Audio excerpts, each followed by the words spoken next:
Magandang araw. Nais ko lamang pong ibahagi ang kwentong ito sa inyo. Ako si Harold, 26 na taong gulang, moreno, may taas na 5'8", hindi kagwapuhan, pero bawi naman sa pangangatawan. Maganda kasi ang katawan ko at may abs pa. Dala na rin marahil ng pagbubuhat ng mga mabibigat na bagay sa aking pinagtatrabahuhan. Isang utility boy kasi ako sa isang hardware dito sa probinsya ng Rizal. Minsan kapag kinakailangan ay nahahatak ako sa pagbubuhat ng sako-sakong semento at mga hollow blocks. May 2 taon na rin ako ditong nag-work bilang boy, janitor at kung ano-ano pa. Kaya naman nakakapagod talaga. Pero ayos lang. Mas okay naman dito kesa sa dati kong trabaho na bukod sa kuripot na ang boss ko ay may edad pang babae na sobrang sungit. Wala akong nobya noong mga panahong yan dahil mas nakafocus ako sa trabaho upang makaipon ng pera. Ang pamilya ko ay nasa probinsya at nagbibigay na lamang ako ng padala tuwing kinsenas. Sinuwerte ako sa trabaho kong ito. Dahil bukod sa maayos ang pamamalakad ng kumpanya, ay may boss pang maganda na, ay sobrang sexy pa. Kaya naman sulit ang bawat araw na lumilipas tuwing nakikita ko siya. At nangangarap din na sana isang araw ay makatabi ko naman siya sa kama. Mabait ang boss namin. Natawagin na lang natin sa pangalang Roxanne. Mas matanda lang sa akin ng 1 taon si ma'am. Cute siyang tignan sa kabila ng seryoso niyang muka. Hula ko'y nasa 5'2" lang ang height niya. May itsura talaga si Ma'am Roxanne. Mahaba ang buhok at maputi ang kutis na malapor sila na talaga. Noon pa man ay may paghanga na talaga ako sa kanya, kahit pa hindi ko siya madalas nakakausap. 27 ang edad niya, at batay sa usap-usapan sa aming trabaho, ay wala pa itong anak, at nasa abroad naman ang mister niya. Hindi ko pa nakikita ang mister ni Ma'am Roxanne, dahil sa loob ng 2 taon ko dito, ay hindi nagawi man lamang ang lalaki. Kaya marahil ay matagal na itong nasa abroad. Napaisip tuloy ako. Hindi man lamang ba nangungulila si Ma'am Roxanne sa mister nito? Lalo na sa mga gabing malamig. Naku, kung ako ang mister ni Ma'am, hindi ko iiwan ang ganun kagandang babae. Year 2019, noong matanggap ako bilang trabahante nila Ma'am Roxanne. Ang nanay niya ang tumanggap sa akin sa trabaho. Ngunit hindi nagtagal ay yumao ito. Kaya naman si Ma'am Roxanne na ang naging boss namin sa hardware. Katulad nga ng nanay niya ay mabait din ito. Hirap nga lang talagang lapitan dahil parang mataray ang itsura niya. Isa pa trabahador lang ako dito. Kaya sobra-sobra din yung pagkailang ko sa kanya. Sa tuwing lumalabas ng opisina si Ma'am Roxanne para mag-supervise sa hardware, pansin ko sa mga mata ng mga trabahador dito ang galak at lihim na paghanga sa kanya. Hindi ko naman talaga sila masisisi dahil maging ako nga ay lihim din namang sumusulyap sa kagandahan niya. Sadyang mapang-akit talaga kasi si Ma'am Roxanne. Palagi rin siyang naka-smart casual. Minsan palda na awabdani ang suot niya. Kaya aninag talaga namin ang malapor-sila niyang legs lalo na kapag nakaupo. Pero kahit ganun, ay mataas ang respeto namin sa kanya. Hindi niya kami pinababayaang mga workers niya. Kompleto kami sa benepisyo at hindi labis at hindi kulang ang aming sahod. Hindi tulad ng mga unang napasukan kong hardware na kuripot kung magpasahod. In any case, malakas talaga ang dating ni Ma'am at magiging maganda talaga ang araw ng trabaho kapag napapagmasdan namin siya. Madalas nga, tuwing lunch break, pinag-uusapan naming mga trabahador kung gaano kaswerte ang mister niya sa tuwing katabi siya nito sa kama. Isang araw, medyo nahuli kami ng delivery. Masama na ang loob ng customer, kaya inutusan ako ni Ma'am Roxanne na tumulong na sa pagkarga ng construction supplies para mapabilis. Binantayan niya kami ng mga oras na yun. Mabilis ang kilos ng lahat dahil ramdam namin yung inis niya. Higit sa lahat, ganado din naman kami sa ganda ng bantay namin. Bagay sa kanya yung suot niyang itim na dress. Gabi na kaming natapos noon. Mga 7:00 na. Kaya agad nang umuwi yung truck driver at iba pang mga trabahador. Ako naman, naglinis pa ng kalat sa hardware, sa storage at sa parking lot. Napansin kong bukas pa rin ang ilaw sa opisina. Iniisip ko na baka andun pa yung mga clerk. Kaya nagtungo ako sa loob ng dahan-dahan pero hindi na ako kumatok. Nagulat ako nang mabungaran ko na si Ma'am Roxanne pala yung nasa opisina. Nakaupo siya at may ginagawa. "Oh, bakit Kuya Harold?" Tanong sa akin ni Ma'am. Hindi ko alam ang sasabihin sa iya. Mukhang marami siyang ginagawa. May sinusulat siya sa makapal na libro na record book siguro nakatabi ng laptop niya. "Pasensya na po Ma'am. Hindi ko po kasi nakala na kayo yung nandito eh." Paliwanag ko. Nginitian ako ni Ma'am sabay-sabing, "Okay lang Kuya Harold. May kailangan po kayo?" Maglilinis lang po sana." "Okay." Sagot sa akin ni Ma'am Roxanne. Sabay balik niya sa ginagawa niya. Habang naglilinis, ay napapasulyap ako kay Ma'am Roxanne. Mukhang pagod na talaga siya, pero ang fresh pa rin niyang tignan. Maliit lang yung opisina, pero sadyang binagalan ko ang kilos para masulit ang oras na kaming dalawa lang ni Ma'am sa office. Kung ano-ano na rin ang naiisip ko ng mga oras na yun. Kahit alam kong imposible namang mangyari yung mga bagay na gumugulo sa aking katinuan. Natauhan lamang ako pagkatapos ng ilang minuto nang bigla siyang magsalita. "Malapit na akong matapos sa trabaho ko Kuya, ikaw?" "Malapit na rin po," agad kong sagot. Tsaka ako lang dinalian ang paglilinis nang magsimula ng maglikpit si Ma'am Roxanne. Halos sabay kaming natapos at nag-stretch siya ng katawan habang naghihikab. Halos matulala ako sa itsurang yun ni Ma'am Roxanne. Nakakaakit, napanganib at nakakalaso ng isip.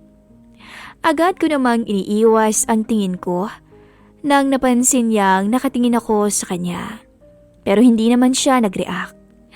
Medyo napahiya ako kaya naisipan kong magpaalam na para umuwi. Pero biglang may tinanong si Ma'am Roxanne sa akin. "Marunong ka bang mag-massage, Harold?" "Po?" Tanong ko sa kanya. Kahit narinig ko naman ng maayos yung sinabi niya. "Dito Kuya oh," sabi ni Ma'am Roxanne habang tinatapik-tapik yung mga balikat niya. Medyo ngalay kasi. Patuloy pa niya. Hindi ko alam kung ano ang irereact ko. Panandalian akong natulala at medyo nawala si sarili. Pero tanga na lang siguro ang tatanggi sa sinabi niyang iyon. Hindi ako magaling manghilot. Pero dali-dali akong pumwesto sa likod ng upuan at agad kong sinimulan sa balikat niya. "Harold naman, dahan-dahan lang." Sorry po ma'am," wika ko. Napasobra yata ako dahil sa kaba ko. Nakaka-tense naman kasi yung sitwasyon ko. Napakaswerte ko kung iisipin, pero naroon yung takot ko dahil amo ko siya. Habang tumatagal, ay unti-unti kong nare-realize kung gaano siya ka-slim. Ang bango rin ni ma'am, na siyang mas nakakadagdag sa aking excitement. Medyo ilang ako ng mga oras na yon. Nahihiya ako at para ba akong lalagnitin sa kaba. Hindi ko may paliwanag yung nararamdaman ko. Ganyan nga, Sa leg naman, Harold, tila awit ang mga malulumanay at malambing na salita ni Roxanne. Sinubukan kong idikit ang sarili ko sa likuran niya at hindi ko alam kung saan ba ako kumuha ng lakas ng loob. Pero siguro dahil nakita kong napapapikit na siya ng mga oras na yon. Marami po ba kayong tinapos, ma'am? Tanong ko sa kanya habang pinapadaan ang masahe ko sa balikat at leeg niya. Yung inventory lang, tsaka tinuos ko na rin yung overtime pay niyo. Sagot niya sa akin. Naku naman, ma'am, pwede niyo naman pong ipagpabukas na lang yung mga ganyan. Naisipan kong magpaka-sweet ng kaunti. Wala naman kasing mawawala. Tingnan niyo kayo ngayon. Sabi ko pa sabay iling. Oo nga mabuti ka nakita kita, Harold. Sabi niya. Siguro kailangan niyo po ng stress reliever. Sabi ko sa kanya. Oo, nakakabawas naman ng stress yung ganito. Sagot niya. Nga po pala, ma'am, baka naman po magalit yung mister niyo at baka mag-isip po ng masama. Sabi ko sa kanya. Napatawa siya at sinabing, huwag kang mag-alala, Harold. Walang magagalit dahil hindi naman niya makikita. Nasa malayong lugar siya. Sagot niya sa akin sabay tawa ulit ng bahagya. Ganun po ba? Sagot ko. Naninigurado lang po. May ilang minuto din ang lumipas. Nang tanungin ko si Roxanne. Tila tahimik na kasi ang paligid at medyo kinakabahan ako kapag ganun. Okay na po ba, ma'am? O, Kuya Harold, salamat ha. Sagot niya sabay unat ng braso. Kinuha ko na rin yung walis at nagligpit saglit nang mapansin ko ang paghaplos niya sa binti niya na tila nananakit din. Napatulala ulit ako at bumilis ang tibok ng puso ko. Naisipan kong alokin siya ng massage, kaso baka pag-isipan na niya ako ng masama. Mabilis akong nag-isip at kalaunan ay nag-decide akong lubos-lubusin na ang swerte ko. Naku ma'am, ngalay din po ba yung binti niyo? Tanong ko. Napatingin sa akin si Ma'am Roxanne. Ang ganda-ganda talaga niya. Naisip ko na baka magalit siya at isipin namang sumusobra ako. Ngunit sa ilang segundo naming pagtititigan ay sumagot siya. Oo nga, Harold Mahina niyang sagot. Hindi naman pala galit si Ma'am Roxanne. Kinabahan ako at namawis. Naghalo ang emosyon ko na pilit kong pinapakalma. Gusto niyong...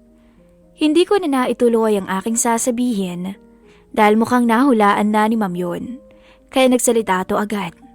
Okay lang ba sa'yo, Harold? Medyo gabi na rin kasi. Sagot niya. Tila dream come true ang nangyari nung gabi na yun. Agad akong kumuha ng upuan at umupo malapit kay Ma'am Roxanne. Naupo na rin si Ma'am at unti-unti niyang nilapag ang binti niya sa hita ko. Kaya naman lalong nabaliw ang damdamin ko. Okay ka lang ba, Harold? Gusto mo bang lakasan ko yung aircon? Alok niya sa akin. Naku, hindi na ho, Ma'am. Sagot ko. Okay lang po ako. Okay. Pinagpapawisan ka kasi Baka naiinitan ka na. Sweet niyo naman, Ma'am. Biro ko sa kanya. Napangiti naman siya at grabe. Ang ganda talaga at ang lakas talaga ng apil niya, lalo na kapag ngumingiti. Yung tipong ngingitian ka pa lang ay parang gusto mo na siyang maging misis agad. Kung kanina ay nakatalikod siya sa akin, ngayon naman ay magkaharap kaming dalawa. Nga po pala, Ma'am, may oil po ba kayo o lotion? Mas okay po kasi kung gagamit ng ganun. Alok ko sa kanya. O sige, wait lang. At kinuha niya ang bag niya at hinanap doon ang lotion. Eto, sabi niya habang inaabot sa akin. Pagkakuha ko noon ay doon na nagsimula ang pangarap ko. Ngunit talagang hindi maiwasan ang pawis ko sa intense ng sitwasyon na kinakaharap ko. Kaya't napansin yun ni Roxanne. Nako Harold, basa na yung damit mo. Kulay gray pa man din. Oo nga po, Ma'am Mabilis po kasi talaga akong pagpawisan. Sagot ko naman. alisin mo muna kaya yung polo t-shirt mo. Nagulat ako sa sinabi niyang yun. Pero mukhang okay lang sa kanya. Kaya naman kinalas ko na rin kaagad ang suot kong polo t-shirt. Napansin ko na napatingin siya sa akin ng ilang segundo. Matipuno kasi ang katawan ko. Normal naman siguro yun sa nagmamanual labor. Okay lang po ba yung ganito ko, ma'am? Tanong ko. Gusto ko rin kasing makasigurado. Oo naman, Harold. Sagot niya na medyo nakangiti. Napangiti na lang din ako pero alam kong sa puntong yun, lalong magiging mahirap ang sitwasyon ko. Konting mali lang ay maaaring mainis o matawa si Ma'am Roxanne. Maganda ang katawan mo, Harold ah. Nag-workout ka ba? Tanong niya. Umayos ako ng upo bago sumagot. Hindi po, ma'am. Hindi po kaya ng budget ang gym membership. Sabi ko. So, sa kabubuhat mo lang yan dito? Tanong ulit niya na parang may halong biro. Ganun na nga po siguro. Nag-usap pa kaming dalawa ng saglit bago dinaga ni Ma'am Roxanne ang kanang binti niya sa hita ko. Kayo po, nag-exercise kayo? Tanong ko naman sa kanya. Oo, once a week. Ang ganda niyo po kasi at ang sexy, ma'am. Sabi ko sa kanya. Nginitaan niya ako at nahuli kong muli siyang sumulyap sa abs ko. Bolero ka rin pala. Maya-maya, hindi ko sinasadyang napataas ang haplos ko sa legs niya. Sobra kasi yung kaba ko, pero imbis na magalit siya, ay ngumiti lang si Ma'am Roxanne sa akin at nakita kong napakagatlabi pa to. Sorry ma'am, itutuloy ko pa po ba? Tanong ko sa kanya na may halong kaba dahil alam kong sa puntong yun ay maaaring lumagpas na kaming dalawa sa aming limitasyon. Limitasyon bilang trabahador niya at boss ko na hindi dapat magkaroon ng kahit na anong ugnayan. Ngumiti siya ulit sa akin ng makahulugan bago sumagot. Siyempre naman. At kung ako sa'yo, Harold, lubusin mo na. Sige ka, makaminsan lang to. Wika niya sabay unti-unting binukas ang mga binti niya. Nawala ako sa sarili ng ilang segundo. Hindi ko akalain na aabot kami sa sitwasyong ganito. Akala ko nangangarap lang ako ng gising. Pero hindi eh. Totoo ang lahat. Sa katulad kong trabahante lang, ay tanga na lang kung tatanggi pa ako. Sa puntong yun, para akong leon na lumapit at niyakap si ma'am. Hanggang sa umabot kami sa punto na tila para na kaming mag-asawa. Kumapit siya ng mahigpit sa braso ko.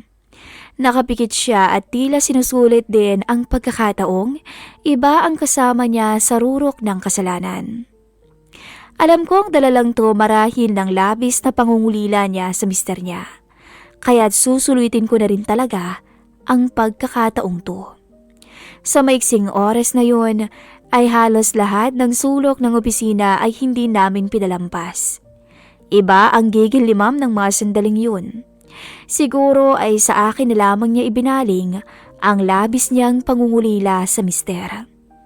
Hingal kami pareho nang makontento sa nakaw na sandali bago muling nag-usap.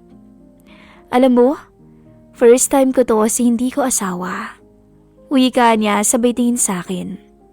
Pinagmasdan kong maigi ang reaksyon niya.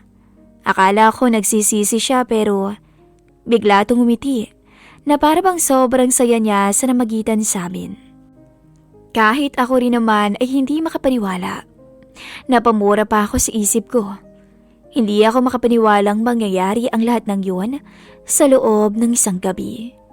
Harold, walang makakaalam nito ha? Malambing na sabi niya. Pero seryoso ang mukha niya. Oo naman ma'am, promise po.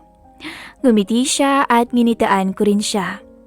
Inalok ko siya ng goodbye kiss pero hindi na siya pumayag. Pinaliwanag niyang para lang daw yun sa asawa niya at nirespeto ko naman. Maya-maya, inayos na namin ang mga suot namin bago umuwi. Sinabihan ako ni Ma'am Roxanne na mauuna muna raw siya dahil baka may makakita sa amin na magkasama. Ayaw daw niya ng chismis. Pumayag naman akong magpaiwan ng ilang minuto. Hanggang ngayon, hindi ko makalimutan ang karanasan kong yun. Pero yun na pala yung una at huli naming dalawa ni Roxanne. Simula noon, ay hindi nang muling naulit pa ang namagitan sa amin. Siguro'y natatakot din siya na baka maging dahilan pa ako ng pagkasira ng buhay niya bilang may asawa. Kahit ako naman, ayoko ring makasira ng pamilya. Kaya naman tinanggap ko na lang ang katotohanang sinuwerte lang ako ng isang beses sa aking boss. Hanggang dito na lamang po ang ating istorya at paalam.